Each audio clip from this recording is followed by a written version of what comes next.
Chers paroissiens, bonjour. Bonjour.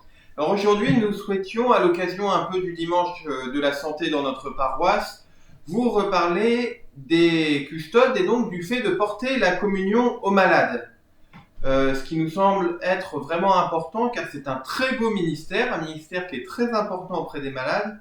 Et donc nous aurions voulu vous redire 2-3 petits points sur la manière dont nous faisons dans la paroisse car cela nous semble vraiment très important. Vous avez remarqué d'ailleurs, à la fin de la messe, souvent le prêtre ou le diacre rappelle les personnes qui avaient déposé sur l'autel cette custode, il l'avait placée sur un petit plateau, il y avait une petite bougie à côté. Vous avez peut-être déjà remarqué ça, n'est-ce pas?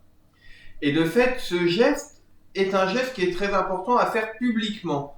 Car le souci des personnes malades, et c'est quand même un des points qu'il faut nous rappeler lors de ce dimanche de la santé, c'est un acte qui engage toute l'Église et c'est un souci de l'Église de porter le Christ aux personnes malades, aux personnes qui ne peuvent plus se déplacer à la messe. Elles restent présentes dans nos cœurs et elles doivent être présentes aussi de manière visible dans nos communautés le dimanche. C'est d'ailleurs pour cela que nous déposons les custodes sur l'autel.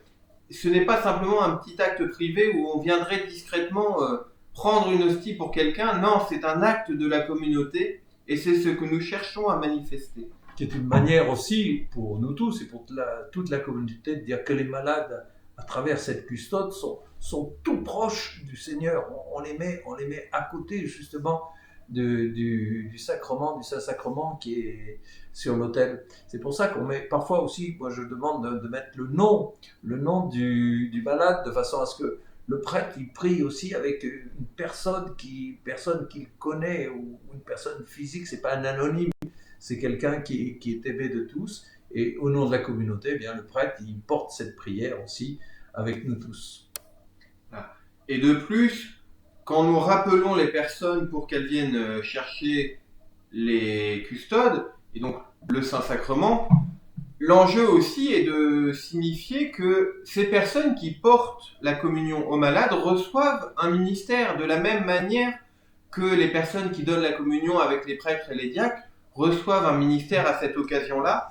Il y a un vrai service d'église, c'est une mission d'église, ce n'est pas simplement un petit coup de main qu'on rend à une personne qui ne peut pas se déplacer, c'est une mission reçue de l'église et qu'il est important de mettre en valeur à ce moment-là. Pour cela d'ailleurs que souvent on a un mot de bénédiction, un mot d'encouragement dans cette mission.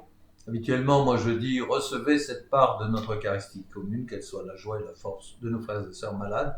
Et à ce moment-là, bien, toute la communauté est associée à ce ministère. Et c'est très bon parce que finalement, il y a des malades qui voudraient venir à la messe et qui ne peuvent pas venir à la messe. Et il y en a qui ne sont pas malades et qui n'aident pas à la messe. Voilà, c'est quand même beau de pouvoir se dire qu'on porte le Christ à ceux qui sont finalement empêchés de venir à la messe. Et d'ailleurs, en plus, il faut se rappeler que toutes les réserves eucharistiques dans les tabernacles sont à premier lieu destinées justement à ces personnes qui ne peuvent pas recevoir. Si on consacre plus d'hosties que ce qui est nécessaire à la messe et qu'on garde une réserve, c'est justement en pensant à toutes ces personnes malades. Donc c'est important de se dire que depuis les commencements, l'Église a toujours porté ce souci. Alors cherchons à le vivre pleinement dans nos Eucharisties à travers ce beau geste à la fin de la messe de redonner les custodes aux personnes allant porter la communion. Si vous connaissez des personnes qui sont malades, si vous vous sentez aussi dans ce beau ministère pour porter le Christ à ces malades, eh bien n'hésitez pas à nous faire signe, à le dire justement au service évangélique des malades. Il y avait Colette qui sera là aussi, et puis avec les aumôniers de l'hôpital, on peut encore faire vraiment un beau service, et c'est un acte de charité extraordinaire. C'est un des services que l'on peut rendre aux malades. Nous vous recommandons vivement de le vivre et à très bientôt pour une nouvelle vidéo. À bientôt, merci. Au revoir.